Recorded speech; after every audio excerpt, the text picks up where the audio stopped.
ఊరి ఇంత అర్ధరాత్రి పూట ఇక్కడికి ఎందుకు తీసుకొచ్చారు మనోజు? ఊరి సురేష్ గారు నేను నాతో బెట్ట కట్టాడు రా, అందుకే మనం ఇలా వచ్చాం. బెట్ట? ఏం బెట్టరా? ఊరి ఈ మహాలంకలో పెద్ద జాన్ చెట్టు ఉందంట్రా. ఆ జాన్ చెట్టు దగ్గరికి వెళ్ళి అర్ధరాత్రి ఒక్క జాంకాయ కోసుకొస్తే 1000 రూపాయలు ఇస్తారని చెప్పేసి పందెం కట్టాడు రా సురేష్ గారు. 1000 రూపాయల? నీ దగ్గర అంత డబ్బులు ఎక్కడేరా బెట్ట కట్టడానికి? ఊరి మనం డబ్బులు ఇవ్వక్కర్లేదురా, బెట్టకి వెళ్తే ఆడే మనకు డబ్బులు ఇస్తాడు. ఒకవేళ ఓడిపోయామనుకో అది పొలంలో 10 రోజులు పని చేయాలి ఫ్రీగాని. ఊరి డబ్బులు వస్తున్నాయి బాగానే ఉందిరా, కానీ మహాలను చూస్తుంటేనే ఉచ్చబడిపోతుందిరా. నువ్వు నీ ఏదో భయం.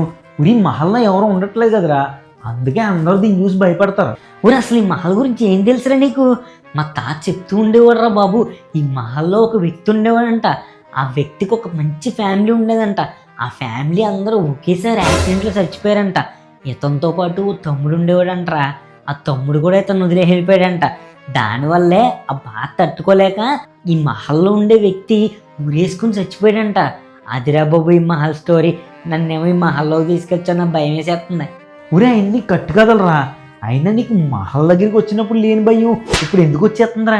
నీ అబ్బా సర్ప్రైజ్ అని చెప్పేసి కళ్ళకి గంటలు కట్టి మరీ తీసుకొచ్చావు. నా బర్త్డేకి సర్ప్రైజ్ పార్టీ ఇవ్వలేదు కదా, ఇప్పుడు ఇస్తావేమో అని చెప్పేసి నేను కూడా వచ్చేసాను. చూస్తేనేమో ఇలా స్కెచ్ చేసి ఇరికించేసావు.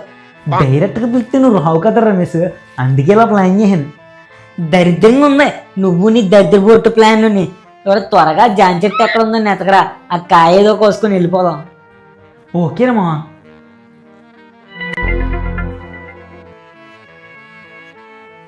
ఉరే అదిగోరా జాన్ చెట్టు, త్వరగా వెళ్ళి కోసుకొచ్చారా, వెళ్ళిపోదాం. ఏం చేస్తున్నారు బాబు ఇక్కడ? అంటే తాత అది జాంకాయలు కోసుకోవడానికి వచ్చాను తాత. ఈ టైంలో జాంకాయల కోసం ఇంత దూరం వచ్చారా? ఊరి నేను కవర్ చేస్తానాగరా. అవును తాతగారు, బాగా ఆకలిగా ఉందండి, అందుకే ఈ జాన్ చెట్టుకి ఏమన్నా జాంకాయలు ఉన్నాయేమో తిందామని వచ్చాం. ఈ చెట్టుకి ఏం జాంకాయలు లేవు బాబు, లోపలికి రండి, నా దగ్గర కొన్ని ఫ్రూట్స్ ఉన్నాయి, ఇస్తాను తిందురు గాని. పర్వాలేదు తాతగారు, మేము వెళ్తాం. ఇంత అర్ధరాత్రి పూట ఎక్కడికి వెళ్తారు బాబు?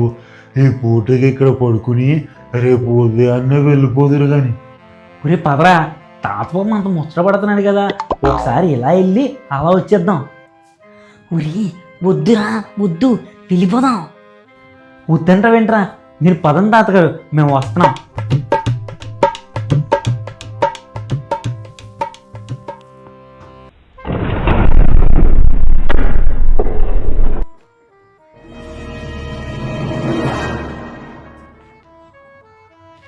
ఎంత పెద్ద మహల్ ఉందరా బాబు, ఈ హాల్ ప్లేస్లోనే పెద్ద సినిమా హాల్ కట్టేచ్చు.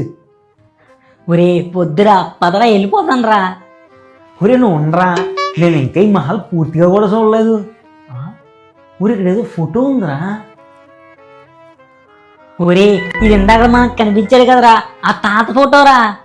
నిజమేరా, కింద ఏదో డేట్ కూడా ఉందిరా రమేష్. జననం 1955, మరణం 1998. అంటే ఇప్పుడు దాకా మనతో మాట్లాడింది దెయ్యం రా. పదరా ఇక్కడి నుంచి పారిపోదాం.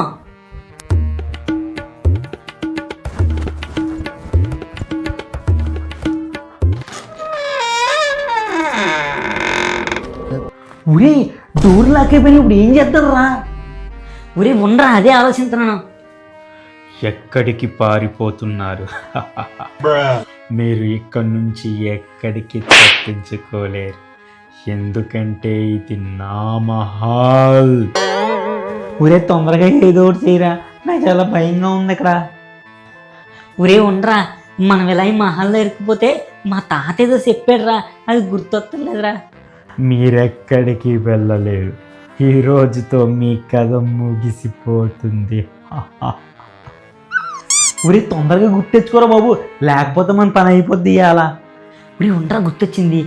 ఇదిగో దెయ్యం తాత, మీ ఫ్యామిలీలో మీ మనవడు మా ఫ్రెండే.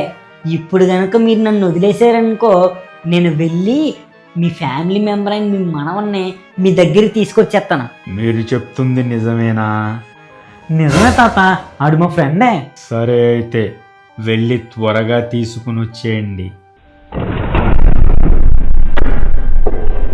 ఒరే త్వరగా పదరా, పరిగెత్తరా.